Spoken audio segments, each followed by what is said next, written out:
Elle, c'est Andriana Marine qui propose du contenu intelligent sur TikTok. Tous les jours, je vais sur son compte pour vérifier qu'elle a publié une vidéo. Vous savez pourquoi? Ça me rassure car ça signifie qu'elle n'est pas encore morte. Franchement, cette meuf est folle ou alors elle a plus de yeux que tous les mecs que je connais, Brigitte M compris. Son métier, c'est de plonger avec les requins pour les observer et les étudier. Même en vidéo, je trouve que ce travail est trop risqué. Non merci. Même si tu me files 1 milliard, je plonge pas avec ces mangeurs d'hommes. Et même s'il y en a un tout seul et que c'est encore un bébé. Chacun son élément. Si ça tourne mal, je fais quoi? Je cours dans l'eau? C'est mort. Elle, par contre, c'est fou, c'est incroyable. Qu'est-ce qu'elle a l'air sereine? Ou alors, ça se trouve, elle est juste folle. Qui sait? Et tu sais quoi? Dans plusieurs de ses vidéos, elle plonge avec ses monstres et elle explique ce qu'il faut faire devant un requin-tigre en réalisant des tutos. Des tutos dans l'eau. Mais même face à un requin chaton, hors de question que j'aille dans la mer ou l'océan. Je suis traumatisé à vie, génération dents de la mer oblige. Même dans une rivière ou un fleuve, je refuse catégoriquement. C'est pas mon domaine, hein. J'ai pas de branchies, j'ai pas de nageoire, et en plus, on voit rien dans l'eau. Le danger peut venir de n'importe où. Bref.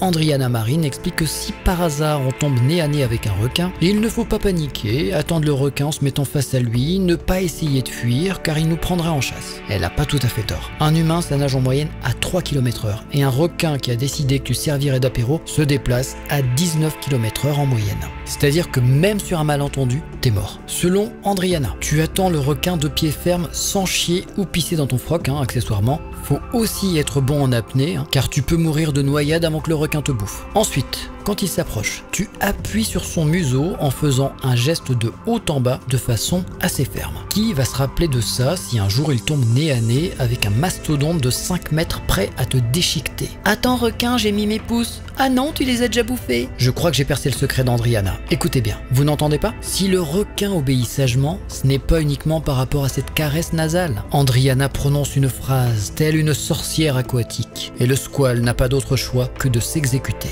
Elle le dit en anglais, mais j'ai traduit pour vous en français. Écoute à nouveau. On ne contracte pas. Elle aurait été formée par cette femme qui a utilisé cette formule sur un gendarme, mais sur Terre, visiblement, ça ne fonctionne pas. Ça semble cependant très efficace sur les requins. Il y a un truc que je ne sais pas par contre, c'est est-ce qu'on peut dire cette phrase sans faire le geste ou est-ce qu'on peut faire le geste sans dire cette phrase? Je suis pas sûr que l'efficacité soit la même. Allez, je vous laisse tester et vous venez me redire.